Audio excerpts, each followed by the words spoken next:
This is Ankush from Triple S, and once again I welcome you all in the MCQ series of economy of the syllabus of JKPSI exam.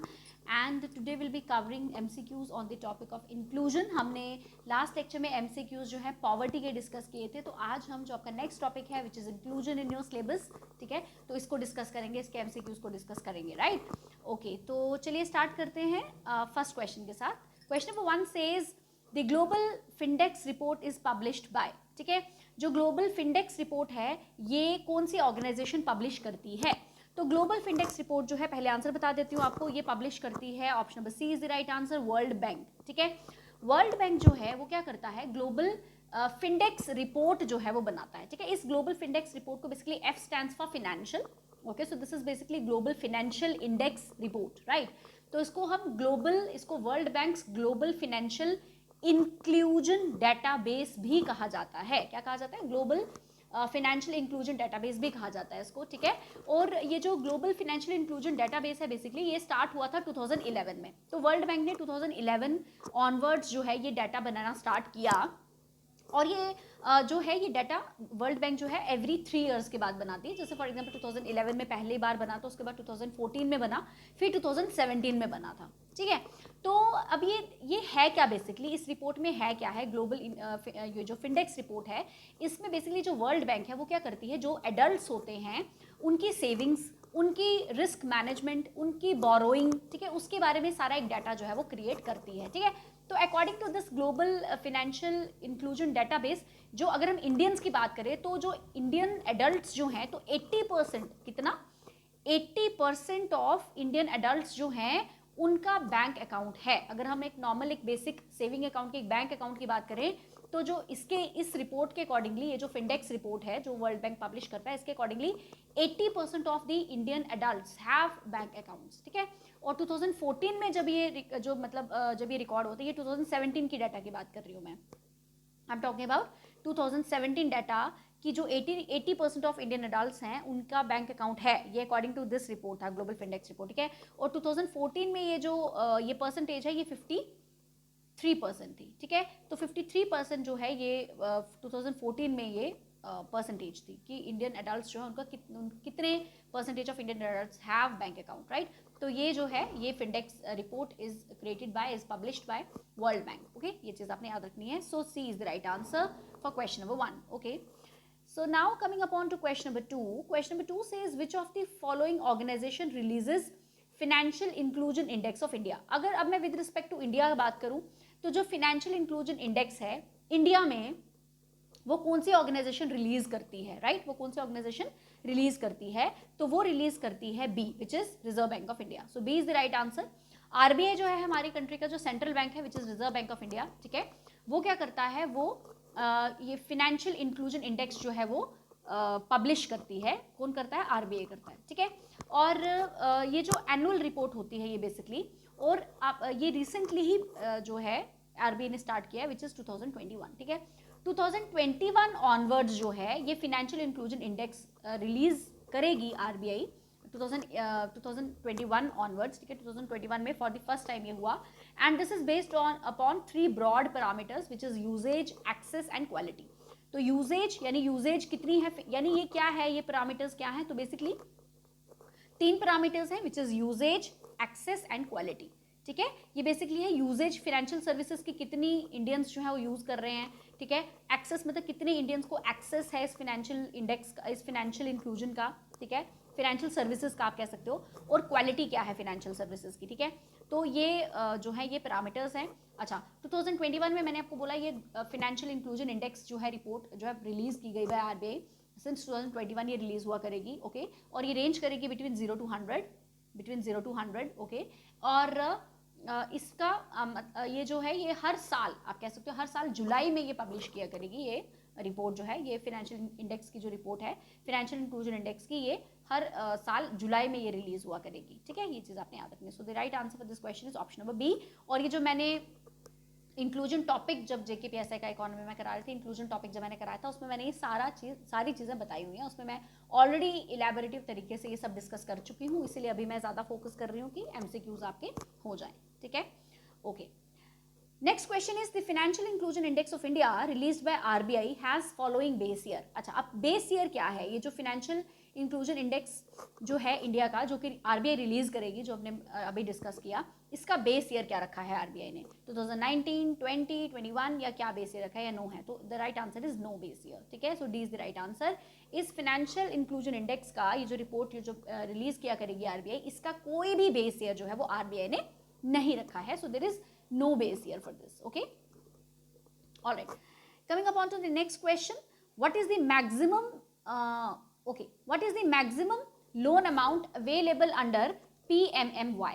ठीक है, maximum loan कितना जो है वो मिल सकता है, available हो सकता है इस स्कीम के under, which is PMMY. Okay, what is this PMMY? First of all, this is प्रधानमंत्री मुद्रा योजना. ये क्या है? दिस इज प्रधानमंत्री मुद्रा, ठीक है, मुद्रा योजना. इसके अकॉर्डिंगली कितना मैक्सिमम अमाउंट जो है वो अवेलेबल हो सकता है? ठीक है, तो वो हो सकता है, option number B is the right answer, which is ₹10 lakh.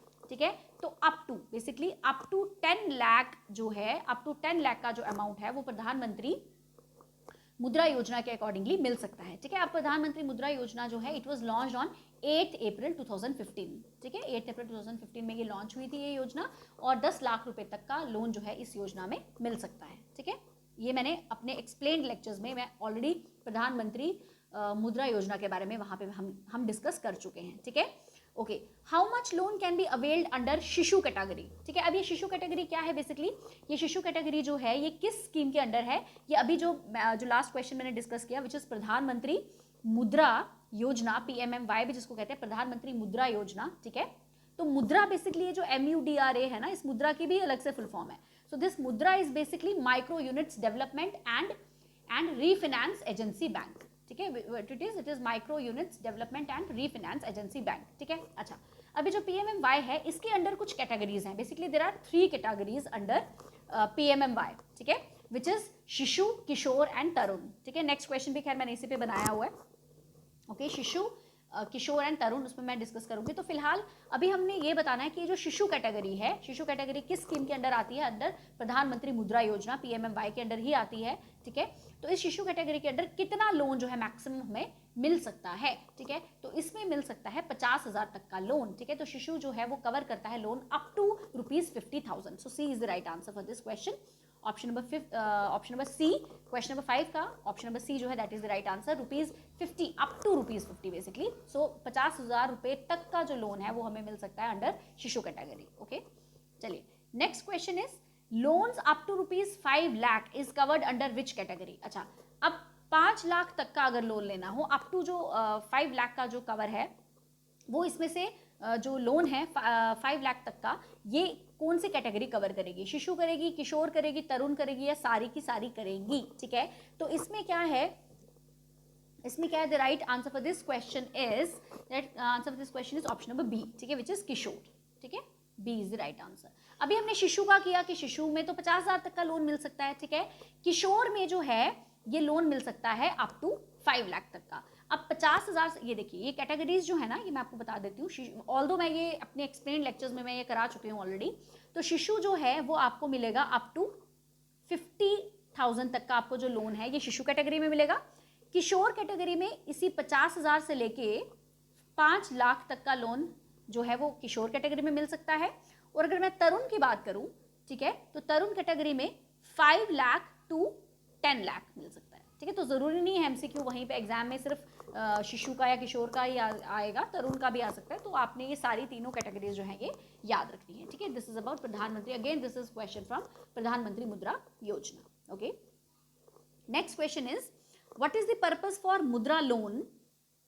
Okay, can be availed for carrying on any activity related to. अच्छा, जो मुद्रा लोन आप ये लेंगे, अभी जो हमने डिस्कस किया कि शिशु कैटेगरी है, किशोर कैटेगरी है या तरुण है. ठीक है, तो ये जो मुद्रा लोन बेसिकली मिलेगा, ठीक है, ये किस एक्टिविटी के रिलेटेड मिल सकता है? क्या मैन्युफैक्चरिंग, प्रोसेसिंग, ट्रेडिंग सर्विसेज के मिल सकता है, पर्सनल लोन मिल सकता है, या इन्वेस्टमेंट इन shares, commodities, primary secondary market के लिए, या हाउसिंग लोन? तो ये बेसिकली मुद्रा लोन क्या है? ठीक है, तो मुद्रा मैंने आपको फुल फॉर्म बताई, it is micro units development and refinance agency bank. Okay, तो देखिए इसका जो right answer that is option number A which is manufacturing processing trading services. जब मैंने आपको एक्सप्लेन लेक्चर्स करवाए थे तब भी मैंने आपको बताया था कि ये जो हमारे प्रधानमंत्री मुद्रा योजना है PMMY जो है, ठीक है, ये basically up to 10 lakh rupees है ना, अगर मैं तीनों कैटेगरीज की बात करूँ तो अप टू 10 लाख रुपीज़ जो हैं ये मिल सकते हैं बेनिफिशियरी को, ठीक है। ये किनको मिलेंगे ये लोन्स जो है, ये किसको मिल सकते हैं ये लोन्स जो हैं, ये लोन जो है ये मैन्युफैक्चरिंग, अगर आपने एक एम्प्लॉयमेंट क्रिएशन करनी है बेसिकली, तो बेसिकली अगर आपने इनकम जनरेशन या एम्प्लॉयमेंट क्रिएशन करनी है, जैसे कि मैन्युफैक्चरिंग सर्विसेज है, रिटेल है, एग्रीकल्चर है, एलाइड एक्टिविटीज़ हैं बेसिकली, तो उन सबको उस कैटेगरी में ये लोन मिलेगा। किसको? अगर आपने मैन्युफैक्चरिंग में जाना है, सर्विसेज में जाना है, रिटेल, एग्रीकल्चर या एलाइड एक्टिविटीज़ में करनी है, तो उन सब में आपको क्या मिल सकता है? मुद्रा लोन मिल सकता है, ठीक है। और ये लोन जो है कौन प्रोवाइड करेगा? ये लोन कमर्शियल बैंक्स प्रोवाइड कर सकते हैं, RRBs प्रोवाइड कर सकते हैं, या जो स्मॉल फिनेंस बैंक्स होते हैं वो प्रोवाइड कर सकते हैं, ठीक है। NBFCs जो कि मतलब नॉन बैंकिंग फाइनेंशियल जो होती हैं वो भी आपको ये मुद्रा लोन जो है प्रोवाइड कर सकते हैं, ठीक है। और ये मुद्रा लोन पर्सनल लोन नहीं होता है, इन्वेस्टमेंट शेयर्स में भी नहीं होता है, हाउसिंग लोन भी नहीं होता है। This is specific for employment generation you can say, ठीक है। तो फॉर मैन्युफैक्चरिंग, प्रोसेसिंग, ट्रेडिंग और services, so A is the right answer for Mudra loan, okay, for question number 7, okay. Coming upon to question number 8. Okay, question number 8 says what is the minimum deposit required? What is the minimum deposit required while opening a BSBD account? जब आपने एक BSBD account open करना है तो उसके लिए minimum deposit कितना होना चाहिए? तो what is this BSBD account? First of all, this is basic savings bank deposit. Okay, this is basic savings bank deposit. ठीक है, बेसिक सेविंग बैंक डिपॉजिट। इसके अंडर जो है मिनिमम डिपॉजिट आप कितना कर सकते हो? तो नो मिनिमम डिपॉजिट रिक्वायर्ड, सो बी, मतलब आप जीरो बैलेंस पे ये जो अकाउंट है BSBD वाला, which is basic saving bank account जो होता है, basic saving bank deposit account आप खुलवा सकते हो, ठीक है, with no minimum deposit required. आप जीरो बैलेंस पे जाके, तभी देखिए इंक्लूजन, मतलब इंक्लूजन का मतलब कि जो डाउन ट्रोडन या जो एक वल्नरेबल ग्रुप्स हैं, ठीक है, उनको, जो मार्जिनल लोग जो हैं उनको भी हमने मेन स्ट्रीम में एसिमिलेट करना है, ये इंक्लूजन का पर्पस होता है, ठीक है। तो इंक्लूजन में सबसे बड़ी इंक्लूजन तो इकोनॉमिक इंक्लूजन आ जाता है, फाइनेंशियल इंक्लूजन आ जाता है, तो जिसमें हमने कहा था कि भाई सभी के जो है बैंक अकाउंट्स होने चाहिए। This is one of the like a biggest feature of financial inclusion, जिसको हम कहते हैं फाइनेंशियल इंक्लूजन इज की, जिसमें हमें सभी को मेन स्ट्रीम में लेके आना है। तो सबसे पहला उस प्रोसेस उसमें इकोनॉमिक इंक्लूजन में यही होगा कि क्या होगा कि सभी को मेन स्ट्रीम में लेके आना है, कि सभी के बैंक अकाउंट्स जो है सबसे पहले वो ओपन हो। अब गवर्नमेंट अगर कोई स्कीम लॉन्च करती है, गवर्नमेंट को अगर कोई बेनिफिट देना है, अगर कोई मॉनिटरी, कोई फाइनेंशियल बेनिफिट देना है लोगों को, तो कैसे देगी?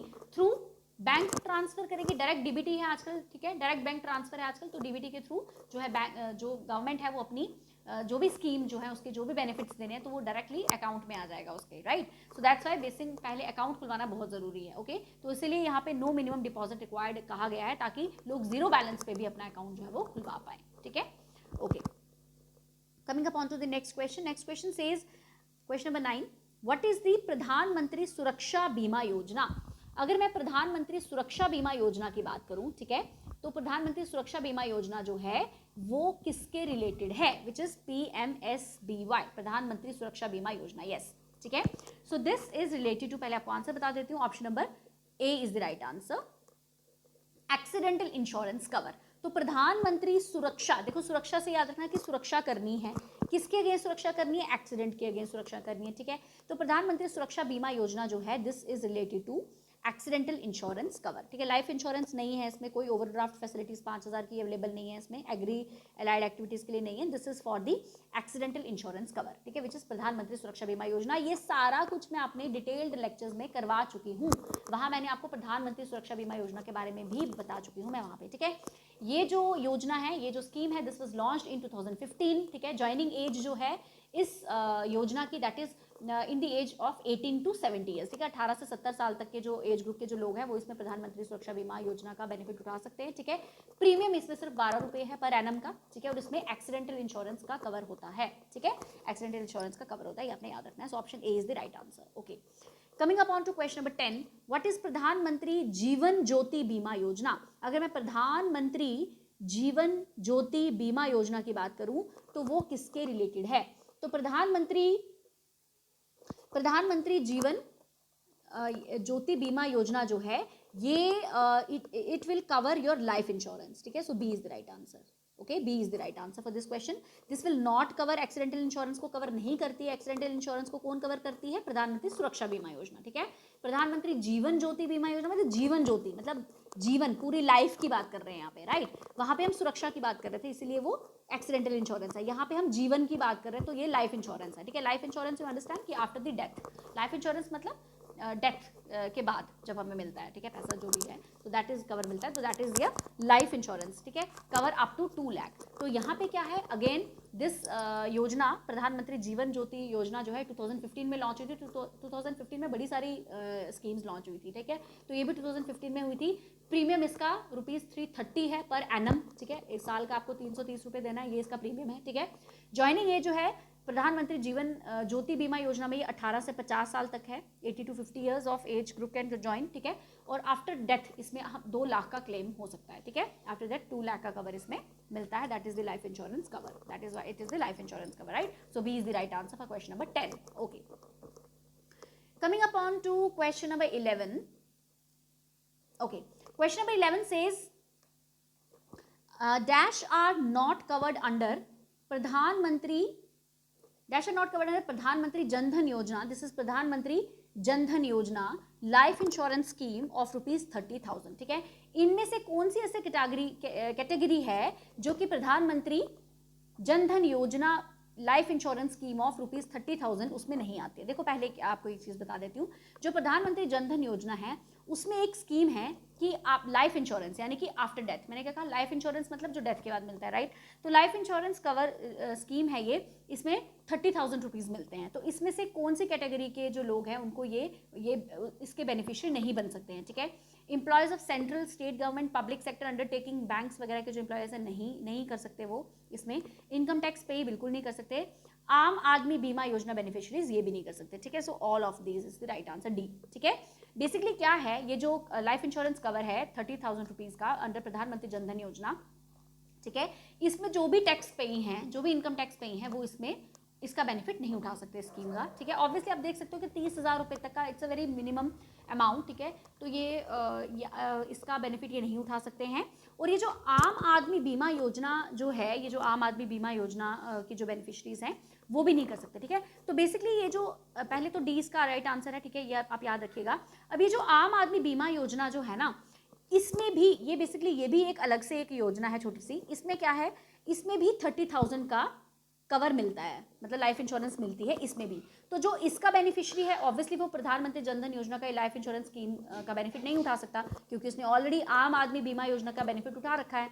जो आम आदमी बीमा योजना है इसमें भी 30,000 रुपये का सेम 30,000 रुपीज़ का इसमें भी लाइफ इंश्योरेंस मिलता है, प्लस इसमें 70,000 का एक्सीडेंट कवर भी मिलता है. ठीक है, इसलिए इसको एक्सक्लूड किया गया है, इन बेनिफिशरीज को भी एक्सक्लूड किया गया है अंडर प्रधानमंत्री जनधन योजना, but only for this scheme, that is life insurance scheme of ₹30,000. Okay, all right.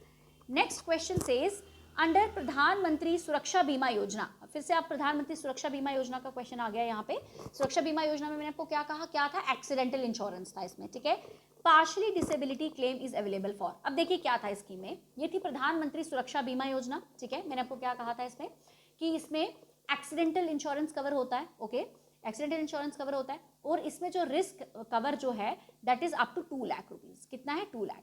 अभी जो 2 लाख है ये है for accidental death. Basically accident का कवर तो होता है, लेकिन अगर एक्सीडेंटल डेथ हो जाती है या फिर अगर फुल डिसेबिलिटी हो जाती है किसी की, ठीक है, अगर एक्सीडेंटल डेथ हो जाती है या फिर अगर फुल डिसेबिलिटी हो जाती है, पूरी डिसेबिलिटी हो जाती है, तब इसमें 2 लाख रुपए तक का 2 लाख का इसमें जो है कवर मिलेगा. ठीक है, लेकिन अगर पार्शियली डिसेबिलिटी होती है, अगर क्या होता है, पार्शियल डिसेबिलिटी होती है, तब 1 लाख रुपीज़ तक का मिलता है. तब क्या मिलता है, तब कितना कवर मिलता है, 1 लाख का मिलता है. ठीक है, ₹1 lakh for partially disability and ₹2 lakh for accidental death और फुल डिसेबिलिटी. ठीक है, तो इसमें पार्शियली डिसेबल पूछा गया है, so B is the right answer, 1 lakh rupees. ठीक है, so option number B is the right answer, which is 1 lakh rupees का कवर मिलेगा for partial disability claim. Okay, alright. Question number 13. Question number 13 says प्रधानमंत्री जनधन योजना life insurance scheme of ₹30,000 is available for the first time accounts opened. अच्छा, ये जो प्रधानमंत्री जनधन योजना लाइफ इंश्योरेंस स्कीम जो थी ₹30,000 जिसमें कवर मिलना था लाइफ, ठीक है, ये जो है ये अवेलेबल थी फर्स्ट टाइम अकाउंट्स ओपनर्स के लिए, ठीक है, कब से लेके कब तक जिन्होंने अपना अकाउंट ओपन किया था। तो जिन्होंने अपना अकाउंट जो है, C is the right answer, between 15 August 2014 to 26 January 2015 में जो कवर किया था, जिन्होंने अकाउंट ओपन किया है, ठीक है, उनको ये स्कीम जो है, ये बेनिफिट जो है प्रधानमंत्री जनधन योजना लाइफ इंश्योरेंस स्कीम ऑफ ₹30,000, ये उनके लिए अवेलेबल है। So C is the right answer for question number 13। Okay, question number 14 says what is Atal pension Yojana. अब अगर मैं अटल पेंशन योजना की बात करूं, जिसको हम APY भी कहते हैं, अटल पेंशन योजना जो है, ओके, इसका अटल पेंशन योजना में क्या क्या कवर होता है, इसमें से आपको बताना है, ठीक है। Provide social security to the unorganise sector, बिल्कुल। Encourages workers to voluntarily save their retirement, yes, save for their retirement, yes, ठीक है। Fixed pension is paid on attaining age of 60 years, yes, so D is the right answer, ठीक है। अटल pension योजना में ये सभी cover होता है कि इसमें जो अनऑर्गेनाइज सेक्टर के जो लोग हैं उनको सिक्योरिटी प्रोवाइड करता है, ठीक है, और जो वर्कर्स हैं, ठीक है, कोई भी जो वर्कर है वो अपनी रिटायरमेंट तक का, ठीक है, सेव कर पाए, वॉलंटरली कुछ अमाउंट सेव कर पाए, और ये भी है। और उसके बाद जब आप जो जिसने अटल पेंशन योजना में अपने आपको रजिस्टर करवाया होगा, ठीक है, 60 ईयर्स के बाद उनको ये पेंशन मिलना स्टार्ट हो जाएगी, right. So D is the right answer, all of these are the correct statements regarding Atal pension Yojana. Okay, so coming upon to the last question of today's session. Okay, so last question says, with reference to Amrut mission, consider the following statements. It comes under the Ministry of Jal Shakti. Its one of purpose is to ensure that every household has access to a tap with the assured supply of water and sewerage connection. इसमें से बताना है आपने इन दोनों statements में से क्या सिर्फ एक स्टेटमेंट सही है, क्या दूसरी सही है, क्या दोनों सही है, या दोनों गलत हैं, ठीक है, ये आपने बताना है। ओके, तो देखिए अगर मैं अमृत मिशन की बात करूं सबसे पहले, तो अमृत की फुल फॉर्म क्या है? It is Atal mission for rejuvenation and urban transformation. क्या है? Atal mission for rejuvenation and urban transformation. Okay, Amrut scheme was launched in June 2015 and this was under the Ministry of Housing and Urban Affairs. तो clearly A तो correct है नहीं, क्योंकि जल शक्ति के अंडर नहीं आता, ये किसके अंडर आता है? Under the ministry of housing and urban affairs. So this is the right answer, मतलब ये तो इसका इनकरेक्ट है, ठीक है। It's one of the purpose is to ensure that every household has access to tap with the, yes, this is one of the main purpose of Amrut mission basically, ठीक है। अमृत mission एक ये है ही, obviously urban transformation करना, यानी urban infrastructure वगैरह create करना, ये सब तो है ही है अमृत मिशन में। प्लस अभी अमृत मिशन 2.0 जो है वो भी जो है लॉन्च हो गया था, ठीक है। पहले अमृत जो है 2015 में स्टार्ट हुआ, उसके बाद फिर अमृत 2.0 भी अभी जो है रिसेंटली स्टार्ट हो गया है, ठीक है, अमृत 2.0 मिशन। सो ये इसका एक पर्पज़ है कि every household should have connection with the tap and मतलब so as to assuring the supply of water, और सीवरेज कनेक्शन जो है वो भी प्रॉपर होना चाहिए। सो क्लियरली बी तो है ही है इसका, ए नहीं है, क्योंकि मिनिस्ट्री ऑफ जल शक्ति नहीं है, in fact it is the ministry of housing and urban affairs, ठीक है, अर्बन अफेयर्स के अंडर आता है, अर्बन अफेयर्स के under, right. So the right answer for this question is option number B, only 2 is correct, ठीक है, option number B. So this is the right answer for B, is the right answer for question number 15।